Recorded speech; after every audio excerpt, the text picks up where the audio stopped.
Good morning. Happy Wednesday. I have a bed head slash helmet head.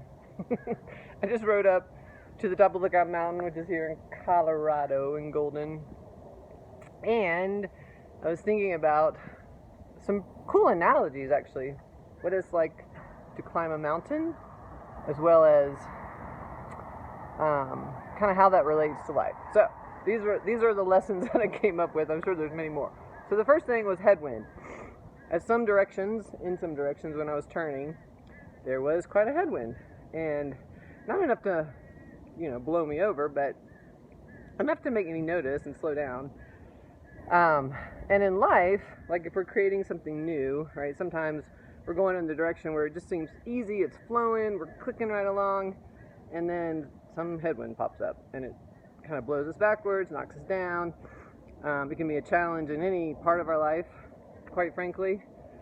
But, like with climbing a mountain, you just keep going. You just put your head down, breathe, and move through it. So that's one lesson. The second lesson is the grade of the mountain. So there's parts of Lookout that are fairly steep. There's parts that are not so steep. I find that when I get to the parts that are steep, or if I see them coming, if I'm too focused on them, my mind will start telling me, oh, this part sucks, you don't like this part, it's going to hurt. But if I keep my focus about, 5-6 feet in front of me, and obviously glancing up every now and then to make sure I'm still going in the right direction, when I get to that grade, I just adjust, right? I might change gears on my bike, spin a little slower, use a little more muscle, all those sorts of things. And that's the same in life as well. We hit these challenging parts, and if we're present, we can just kind of move through them and keep going. But if we're always focused on, a mile up ahead, it's going to get really steep, and it's going to really be bad, and I don't know if I can even make it. Maybe I shouldn't even go that far. If we're doing that with our challenges in life constantly, we kind of miss the point, and we miss the bike ride. And usually once we get to that steep part, it's not as bad as we thought. We can always do it. We might have to slow down, but we can do it. Let's see, the third thing were curves. So there's a lot of curves on Lookout. And again, if I'm constantly focused on, there's a curve up there, I'm not sure what's happening around that corner.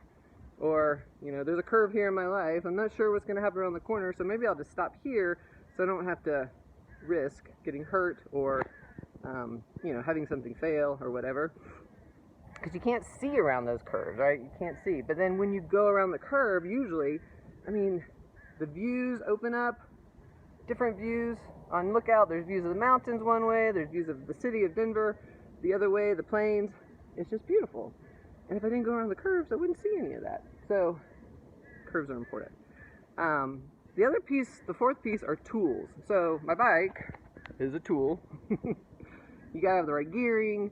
You have to have the right tires, you have to have the right air in your tires, you have to have your chains lubed up, and then you have to be strong enough to pedal, right? And all of these things are important. And the same thing in life as we take on new challenges, or maybe we're starting a new business or a new relationship or a new career or working on our money stuff, you have to have the right tools in place. If you're doing a new business, you have to have the right business skills.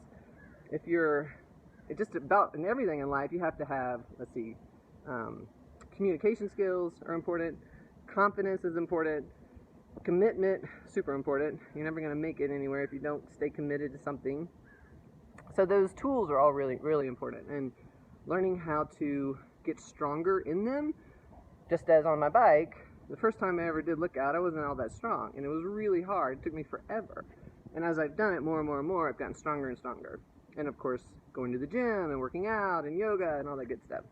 So when you develop the skills, those things aren't necessarily easier, but they feel easier because you have the right skills. So out of all these things as well, the main thing is just to be present. Because by the time I get up here, if I haven't enjoyed the ride and I get here, I don't know that I would really notice all the prettiness around me. And like I said, there's tons of views along the way that are just amazing. And if I'm not present, if I'm not feeling my body and being present with what I'm doing in that moment, I mean, one, I'm not honoring what's happening in that moment, but two, I miss a lot of stuff. And I get to the top, and while the view's nice up here, I missed everything on the 5-mile ride up, you know, all the climbing and all of the beauty that was there. So, and there's usually wildlife. Today there wasn't a lot of wildlife, but there can be deer along the road, all that stuff. You miss all that stuff if you're not present. So, that is my life lesson from climbing Lookout Mountain today. I hope that resonates or is interesting, or maybe just my hair looks funny. It's kind of funny. Anyway, have a wonderful Wednesday, and I'll see you next time.